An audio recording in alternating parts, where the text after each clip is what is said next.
42वां वचन पढ़ेंगे, ठीक है। इस दूसरे अध्याय के 42 वचन को हम लोग पढ़ेंगे और इसमें हम कुछ चीजें हैं जिनको हम लोग जानेंगे और देखेंगे, ठीक है।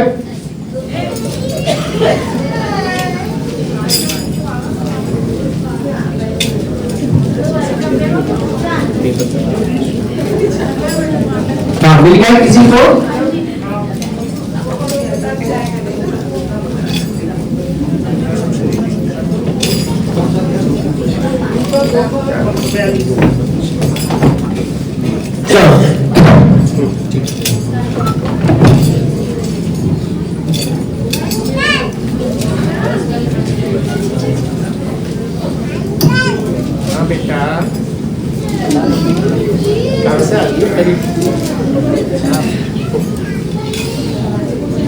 ठीक है, एक बार फिर से सब जोर से बोलेंगे हालेलुया।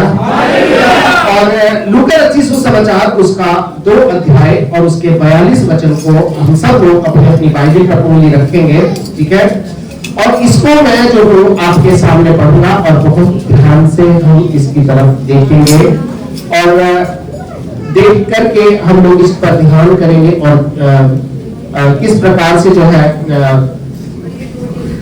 सॉरी 2 अध्याय का 42 नहीं है, ये 7वां वचन है, ठीक है। 7वां वचन, इस वचन के अंदर ऐसा लिखा है, इसको हम 5 से पढ़ेंगे। अपनी मंगेतर मरियम के साथ जो गर्भवती थी वो लोग नाम लिखवाने गए और उनके वहां रहते हुए उनके जन्म के दिन पूरे हुए और वह अपना पैलोठा पुत्र जनी और उसे कपड़े में लपेट कर चरनी में रखा क्योंकि उनके लिए सराय में जगह नहीं थी, ठीक है। अब हम एक और जगह पर आएंगे जो कि लूका रचित सुसमाचार उसका 2 अध्याय, ठीक है।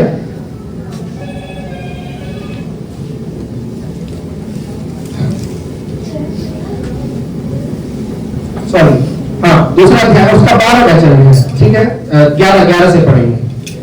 लिखा है, स्वर्गदूतों के द्वारा चरवाहों को यह संदेश दिया गया था और ये संदेश क्या दिया गया था कि आज दाऊद के नगर में तुम्हारे लिए एक उद्धारकर्ता जन्मा है और वह मसीह प्रभु है और इसका तुम्हारे लिए ये पता है कि तुम एक बालक को कपड़े में लिपटा हुआ और जमीन में पड़ा हुआ पाओगे, ठीक है।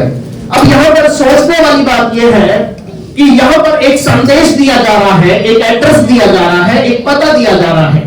अगर आज मैं आपको किसी का पता दूं, कोई बच्चा कहीं जन्म लिया है तो मैं उसका एड्रेस क्या बताऊंगा कि वो कपड़े में लिपटा हुआ है। कितने बच्चे को कपड़े में नहीं लपेटते हैं? सब लपेटते हैं।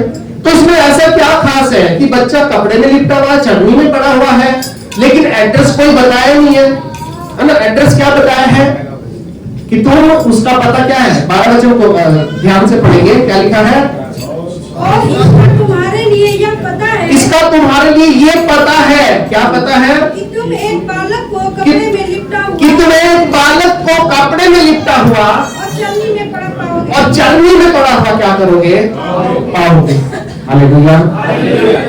सब मिलकर बोलेंगे, कपड़े में लिपटा हुआ और चलनी में पड़ा हुआ।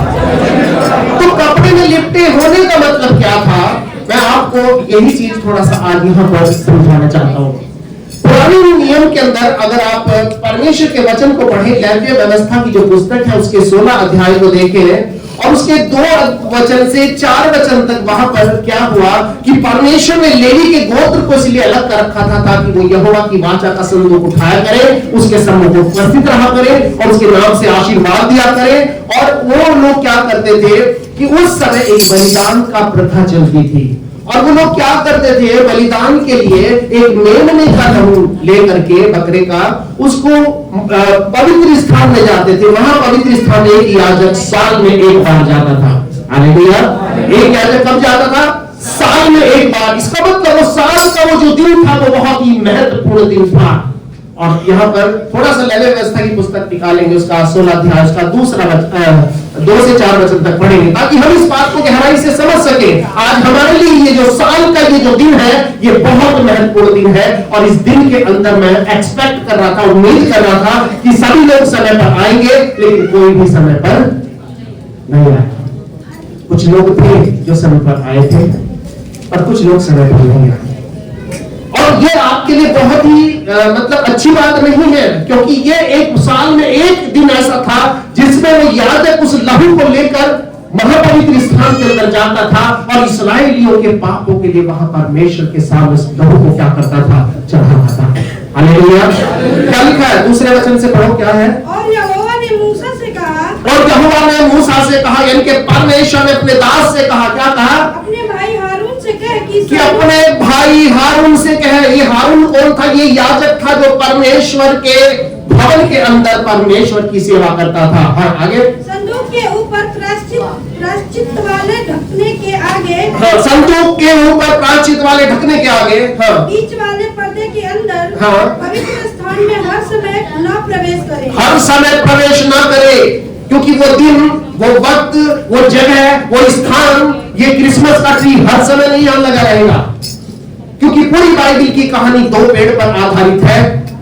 ठीक है, 2 बगीचों के ऊपर आधारित है। पहला अदन की वाटिका और दूसरा गतसमनी का बगीचा। हालेलुया। और इसलिए ये सब कुछ उस समय हर वक्त प्रवेश ना करे। आगे। नहीं तो मर जाएगा, नहीं तो मर जाएगा। आप समझो परमेश्वर कितना सेंसिटिव था अपनी आराधना को लेकर के, परमेश्वर कितना गंभीर था अपनी आराधना को, अपनी प्रार्थना को, अपने लोगों को लेकर के। आगे क्या लिखा है? क्योंकि मैं प्रायश्चित वाले ढकने के ऊपर बादल में दिखाई दूंगा। हाँ, आगे। जब हारून पवित्र स्थान में प्रवेश करे, जब हारून, ये समझने वाली बात है, जब हारून पवित्र स्थान के अंदर प्रवेश करे, तब इस रीति से प्रवेश करे, तब इस रीति से प्रवेश करे, अर्थात पाप बलि के लिए एक बछड़े, हाँ, और होम बलि के लिए एक मेढ़े को लेकर आए, हाँ, और सनी के कपड़े का पवित्र अंगरखा और अपने तन पर सनी के कपड़े की जंगिया पहने हुए, हाँ, सनी के कपड़े का कटिबंध और सनी के कपड़ों की पगड़ी भी। हाँ, मतलब ये सारे वस्त्र थे। ये किस लिए थे वस्त्र? हाँ, इन वस्त्रों को पहनकर क्या करना था? हाँ, पढ़ो। मनुष्य क्यों न हो जो किसी भी प्रकार का लहू खाए, हाँ, और मैं एक कोई और पढ़ो। अजय बंधे हुए प्रवेश करे, हाँ, पवित्र वस्त्र है और वह जल से स्नान करके इन्हें पहने। हाँ, वो जल से स्नान करके उस पवित्र वस्त्र को क्या करना है? पहनना है। और आगे क्या लिखा है? फिर वह इस्राएलियों की मंडली के पास से पाप बलि के लिए हाँ, और होम बलि के लिए एक मेढ़ा ले, हाँ, और हारून उस पाप बलि के बछड़े को जो उसी के शॉर्ट करेंगे 23 और 24 वचन को पढ़ेंगे। हाँ, तब हारून मिलाप वाले तंबू में आए, हाँ, और जिस सनी के वस्त्रों को पहने हुए उसने पवित्र स्थान में प्रवेश किया था, जिन वस्त्रों को पहने हुए उसने पवित्र स्थान के अंदर प्रवेश किया था, उन्हें उतार कर वहीं उनको उतार करके वो क्या कर दे? वहीं रख दे। और फिर वह किसी पवित्र स्थान में जल से स्नान कर फिर वो अपने किसी पवित्र स्थान में जल से स्नान करके अपने निज वस्त्र पहन ले। अपने निज वस्त्र पहन ले। सब मिलकर बोलेंगे, अपने निज वस्त्र पहन ले। हालेलुया। यीशु मसीह जब दुनिया में आया तो उस समय यीशु मसीह के पास महिमा का वस्त्र था। हालेलुया। यीशु के पास महिमा का वस्त्र था, और ये वही वस्त्र था जो आदम और हव्वा अदन की वाटिका में पहनते थे, परमेश्वर की महिमा का वस्त्र। और उनको वस्त्र पहनने के लिए क्या था? किसी दूसरे वस्त्र की जरूरत नहीं। उनका शरीर सूरज के समान चमकता था, और हिम्मत नहीं होती थी अगर आप सूरज को देख सको तो आप उनको भी देख सकते थे, क्योंकि वो परमेश्वर की महिमा के वस्त्र को पहने थे। और सबसे पहली गड़बड़ क्या हुई? जब शैतान उनके जीवन के अंदर प्रवेश करा तो उनके वस्त्र उतर गए। हालेलुया। और उस समय उन्होंने क्या करा? अपने दिमाग को चलाया, अंजीर के पत्ते लपेट कर अपने आप के कपड़े बना लिए, बहुत स्मार्ट बनने लगे। परमेश्वर ने क्या किया? उन वस्त्र को उतारा। क्या कहा? कौन से वस्त्र दिए? एक पशु का बलिदान करके चमड़े के अंदर के उनको क्या किए? पहनाए। हालेलुया।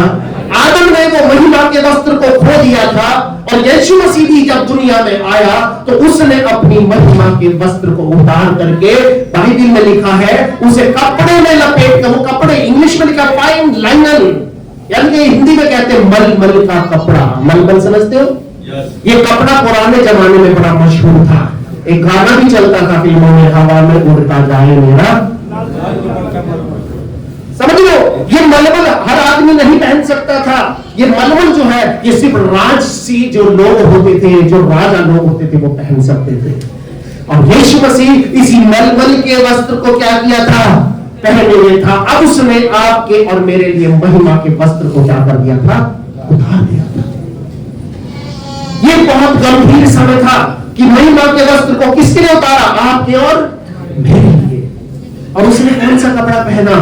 कपड़े में लपेटा। क्यों कपड़े में लपेटने का उसका महिमा का मतलब क्या है? क्योंकि वो महिमा का जो वस्त्र था, इसने तारे को भी अपनी तरफ खींच लिया था। जो तारा इन ज्योतिषों के पास गया था, वो उनको पता बता रहा था। हालेलुया। और ऊपर लिख करके नहीं दिया था कि उस मोहल्ले में चले जाना, गली नंबर इतना है, मकान नंबर इतना है, ये नंबर इतना है, ये नंबर, कुछ नहीं लिखा है। तुम एक बालक को पाओगे जिसे तुम कपड़े में लिपटा हुआ देखोगे। अगर आप किसी बच्चे को ढूंढने जाओ, किसी हॉस्पिटल में हो, और मैं कहूंगी एक बच्चा कपड़े में लिपटा हुआ है, और आप ढूंढ सकोगे? नहीं। वो तारा जो था, वो स्टार जो था, जो सूरज की महिमा को लेकर के दुनिया में आया था, वो तारा जो है वो लेकर ज्योतिषों को प्रभु यीशु के पास जाना था। हालेलुया। और ये तारा जो है, जो आज हम सब लोग अपने अपने घरों की छत पर लटकाते हैं, ये तारे, एक तो शायद आप इधर भी लटके हुए देख रहे होंगे, ये तारे इस बात का प्रतीक है कि यीशु मसीह का जन्म यहाँ पर हुआ है। यीशु मसीह यहाँ के लोगों के जीवन में पैदा हो रखा है। तो इसलिए ये जो वस्त्र यीशु मसीह के थे, ये क्या किया गया? ये वस्त्र जो थे राजसी वस्त्र थे, ठीक है। यीशु मसीह महिमा का वस्त्र पहन करके क्या हुआ था? पैदा हुआ था। और एक बात और बताऊं, जब यीशु मसीह क्रूस पर चढ़ा, हालेलुया, जोर से बोलिए हालेलुया। जब यीशु मसीह क्रूस पर चढ़ा गया तो सबसे पहले क्या किया गया? उसके भजन 22 का 18 पढ़ेंगे। भजन 22 का 18 किसको मिल जाए? हाँ,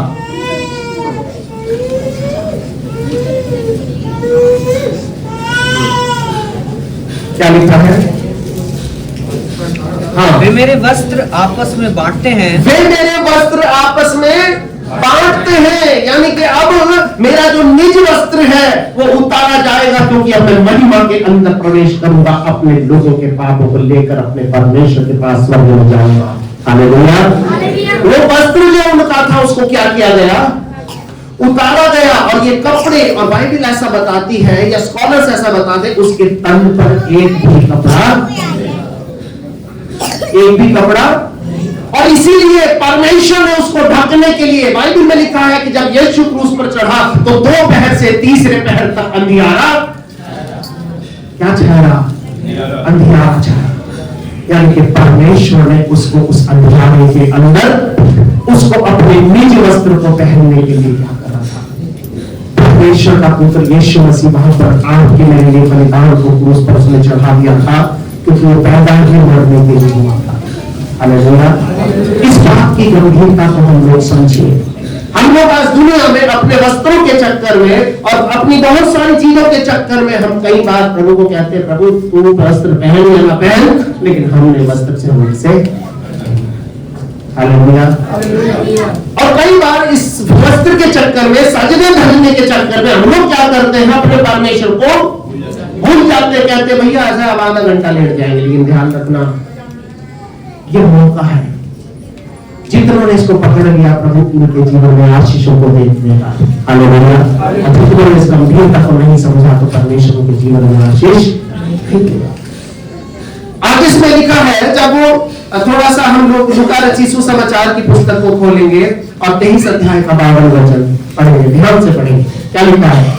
उसके कपड़े भी जो क्रूस पर क्या कर लिए थे, उतार लिए थे, क्योंकि वो उसके निज वस्त्र, अब वो दुनिया के कपड़े उतार कर अब उसने निज वस्त्र को पहना था, क्योंकि वो अपनी महिमा में आना जरूरी था, क्योंकि उसे मुर्दों में से जिंदा होना था। हालेलुया। क्या लिखा है? उसने पिलातुस के पास जाकर, इसने एक व्यक्ति था, एक धर्मी व्यक्ति था, उसने पिलातुस के पास जाकर क्या कहा? गवर्नर के पास जाकर यीशु का शव मांगा, यीशु का शव मांग लिया, बॉडी उसको उसकी मांग ली। हालेलुया। परमेश्वर ने एक बहुत बड़े धनिक इंसान को खड़ा कर दिया यीशु के लिए। हालेलुया। उसके बॉडी को मांग लिया, किसी की हिम्मत नहीं थी वहां जाकर के किसी की बॉडी को मांग सके, लेकिन यीशु ने जब अपने को क्रूस पर उसको चढ़ाया जाना था या मर गया वो, अब मुर्दों में से जीना, अब वो मरा हुआ था यीशु मसीह, उसकी बॉडी को मांग लिया, क्या करा? हाँ, और उसे उतारकर मलमल की चादर में लपेटा, और उसको उतार कर मलमल की चादर में, यहाँ पर ये सही शब्द आया है, कौन सी चादर में लपेटा? मलमल की। मैंने भी पहले बताया था, ये मलमल का वस्त्र पहन करके वो दुनिया में आया था, और ये मलमल का वस्त्र पहनकर अब ये दुनिया से जाने वाला था। हालेलुया। तो यहाँ पर परमेश्वर का जो वचन है इस बात को बताता है कि यीशु मसीह ने अब दुनिया का वस्त्र पहन लिया, और अब क्या था, क्योंकि शरीर अब उसका खाली था, क्योंकि उसकी आत्मा अपने निज वस्त्र को पहनकर हमारे परमेश्वर के पास स्वर्ग में गई थी, ताकि वो आपके मेरे पापों को और दुनिया में जितनी पीढ़ियां जन्म लेंगी जो यीशु को ग्रहण करेंगी आने वाले दिनों में, उन सब के पापों को लेकर के वो परमेश्वर के पास प्रायश्चित चढ़ाने के लिए चला गया। इसलिए बाइबल में लिखा है कि इसलिए अब जो कोई मसीह में है उस पर दंड की आज्ञा नहीं है, वो मृत्यु से पार होकर जीवन में प्रवेश कर चुके हैं। हालेलुया। और आगे इसमें थोड़ा सा एक और वचन हम लोग पढ़ेंगे कि जब यीशु मसीह मुर्दों में से जिंदा हुआ, एक और सीन की तरफ मैं आपके ध्यान को ले जाना चाहूंगा। लूका रचित सुसमाचार 24 अध्याय का 12 वचन पढ़ेंगे, जिसको भी मिल जाए। तब पतरस कौन? पतरस भाग करके कब्र पर दौड़ा, क्योंकि कुछ स्त्रियों ने कह दिया उसकी कब्र खाली पड़ी है। आगे, झुक कर के वह कपड़े पड़े देखे, और झुक करके को क्या देखे? हालेलुया। सब मिलकर बोलेंगे, क्या पड़े देखे? कपड़े पड़े देखे। क्या पड़े देखे? कपड़े। क्यों कपड़े पड़े? क्योंकि अब उसको मलमल की जरूरत, क्योंकि वो महिमा का वस्त्र पहन लिया था। हालेलुया। यीशु मसीह ने वो वस्त्र को क्या किया? पहन लिया था। और आपको मालूम है, जब बाइबल में हम उड़ाऊ पुत्र के बारे में पढ़ते हैं, जब वो लौट कर अपने पिता के पास आया था, तो उसके पिता ने सबसे पहले उसको क्या पहनाया? कपड़े पहनाए। बाद में क्या पहनाया? अंगूठी। और उसके बाद चप्पल किया। क्योंकि पुराने समय में, बाइबल के समय में जो नौकर होते थे, जो दास होते थे, अपने मालिक के सामने चप्पल पहनकर खड़े नहीं हो सकते थे। यीशु मसीह ने उसको क्या पहनाया? सबसे पहले उसके पिता ने क्या पहनाया? उसके वस्त्र पहनाया। लिखा है, झट अच्छे से अच्छा वस्त्र निकाल कर लाओ और मेरे बेटे को पहनाओ। हालेलुया। ये वस्त्र पहनाने का मतलब यह है कि अब तू संसार का व्यक्ति नहीं, अब तू राजसी व्यक्ति है। क्योंकि बाइबल में लिखा है, पहला पत्रस के अंदर लिखा है कि तुम एक राजपदधारी याजकों का क्या हो? समाज हो। हालेलुया। हम अपनी नजरों में कुछ नहीं हो सकते, लेकिन परमेश्वर की नजरों में हम लोग बहुत कीमती लोग हैं। हालेलुया। और परमेश्वर के वचन में से मैं आपको ये बताना चाहता हूं, ये एक समय था, पूरे साल में एक बार आना था, लेकिन कुछ लोगों ने इस मौके को भी गंवा दिया। मुझे बहुत दुख है इस बात का। कल सुबह 4 बजे से लेकर मैं रात के करीब 2-2:30 बजे तक लगा रहा, और आज सुबह भी मैं 4 बजे 5 बजे करीब उठ गया, लेकिन उसके बाद भी मैं लगा। अभी आपके सामने बीच में से निकल के गया, थोड़ा मुंह चुपड़ के आया। तो कहने का मेरा मतलब यह है कि हम लोग परमेश्वर के प्रति क्या होना है? गंभीर होना है। अगर हम सब लोग मिलकर थोड़ा समय पहले आ जाते, प्रभु के कान को थोड़ा सा बांट लेते, तो क्या होता? हमसे अपने काम नहीं होते कि आके हम क्या करेंगे, है ना? लेकिन मैं आपको बताऊं, परमेश्वर के प्रति उसके विश्वास में बढ़ना, उसकी सेवा करना आसान काम नहीं है। क्योंकि परमेश्वर की सेवा करोगे तो आपको सबसे पहले अपने आप से लड़ना पड़ेगा। उसके बाद अपने घर वालों से लड़ना पड़ेगा, उसके बाद बाहर वालों से लड़ना पड़ेगा। ठीक है, कई चीजें हैं जो आपकी दुश्मन बन जाएंगी, क्योंकि लोग खरी बात सुनना पसंद है। हालेलुया। इसलिए यहां परमेश्वर के वचन के अंदर लिखा है कि हम लोग जो है अपने वस्त्र को पहनने के चक्कर में प्रभु के वस्त्र को न भूल जाए। हालेलुया। क्योंकि वो कपड़े में लिखा हुआ आपके और मेरे लिए जन्मा है। हालेलुया। तो दुनिया में इसलिए आया ताकि वो आपके और मेरे लिए अपनी जान को क्रूस पर दे सके। यीशु मसीह जो पैदा हुआ था वो राजा बनने के लिए नहीं पैदा हुआ था। He was born to die for you and me. वो आपके मेरे लिए मरने के लिए क्या हुआ था, पैदा हुआ था। और दूसरी बात, यीशु मसीह क्या हुआ था, कहां पे, पहला पता क्या था, कपड़े में लिपटा हुआ पाओगे। दूसरा पता क्या है, चटनी में पाओगे। चटनी में क्यों पाओगे? बाइबल में लिखा है उनके लिए सराय में जगह, उनके लिए, दूसरों के लिए थी। गौर करना शब्दों पे लिखा, उनके लिए सराय में जगह। लूका की पुस्तक में लिखा कि उनके लिए सराय में भी जगह। क्यों जगह नहीं थी? गरीब से लग रहे थे देखने में, शायद गधे के ऊपर घूम रहे होंगे। गधे पर सबसे गरीब लोग चलते थे, जैसे बाइक पे गरीब लोग चलते हैं आज के समय में। मीडियम क्लास जो लोग होते हैं वो थोड़ा कार में चलते हैं, और जो हाई क्लास लोग होते हैं बड़ी बड़ी कारों में चलते हैं। ऐसे बाइबल के समय में जो बिल्कुल गरीब होते थे वो गधों पर चलते थे, और जो थोड़े अमीर होते थे वो घोड़ों पर चलते थे, और जो और ज्यादा अमीर होते थे वो ऊंटों पर, रथ पर लोग चलते थे। तो वहां पर भी लोग क्या करते थे, इंसान को नहीं उसकी हैसियत को देखते थे। हालेलुया। लेकिन ध्यान रखना, परमेश्वर यहाँ आपको आपकी हैसियत को नहीं देखता, वो आपको देखता है। हालेलुया। परमेश्वर वास्तव में महान परमेश्वर है, और जितना ज्यादा आप परमेश्वर की तरफ झुकोगे परमेश्वर उतना ही ज्यादा आपको आशीषित करेगा। हालेलुया। बाइबल में लिखा है कि बढ़ती कहीं से नहीं आएगी। ये मत सोचो मैं बिजनेस कर लूंगा, मेरा काम चल जाएगा, वहां से बढ़ती आ जाएगी, नहीं आएगी। जब तक परमेश्वर नहीं चाहेगा बढ़ती नहीं आएगी, और जब बढ़ती आएगी तो उसे कोई रोक नहीं सकता। हालेलुया। परमेश्वर सामर्थ्य परमेश्वर है, वो आपके लिए जीवन को आशीष देना चाहता है। वो अपनी बरकतों से आपको मुझको भरना चाहता है। वो उसको कहां बड़ा पाओगे, चटनी में। क्यों पाओगे चटनी में? क्योंकि वो क्या था, वो मेमना था। हालेलुया। वो पलंग पे पहना नहीं हुआ। हम कहते थे भाई कौन से बेड नंबर है जी, कौन सी जगह जाना है, हम पूछते हैं ना कौन सा हॉस्पिटल है, कौन सा वार्ड नंबर है। उसको कोई वार्ड नहीं चाहिए था, क्योंकि वो चटनी में बैठा हुआ, वो मेमना था। पुराने समय में क्या करते थे, जब एक मेमने को बलिदान करते थे तो सारे इस्राएलियों के घरों से एक एक मेमना जाता था।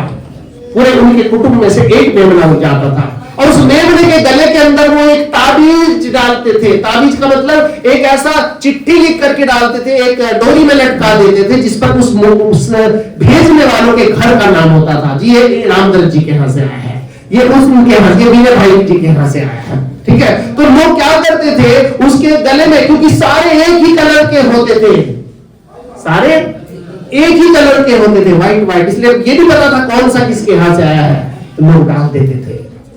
बिल्कुल इसी तरह से वो यीशु मसीह जो जगत का मेमना था, जब क्रूस पर चढ़ा गया, उसके ऊपर लिखा था ये यहूदियों का राजा।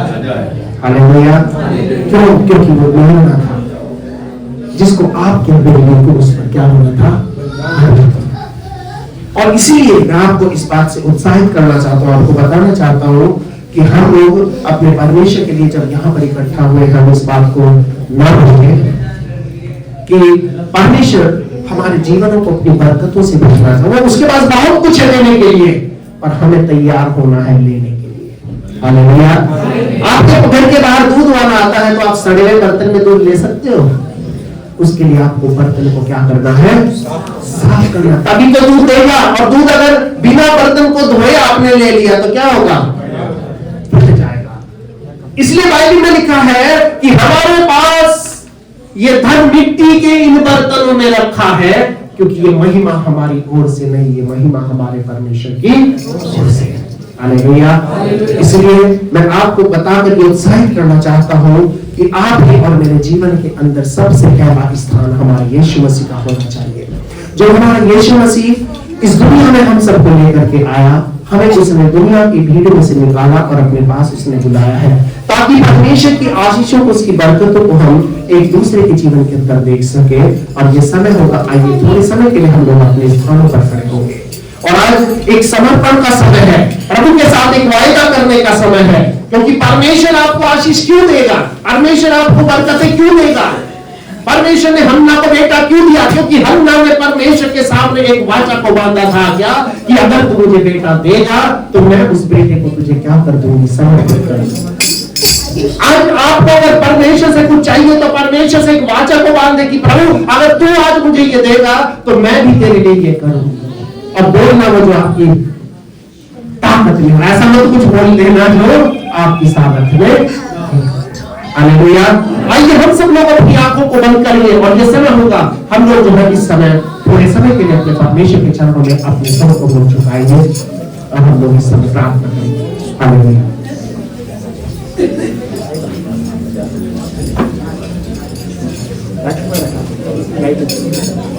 हालेलुया।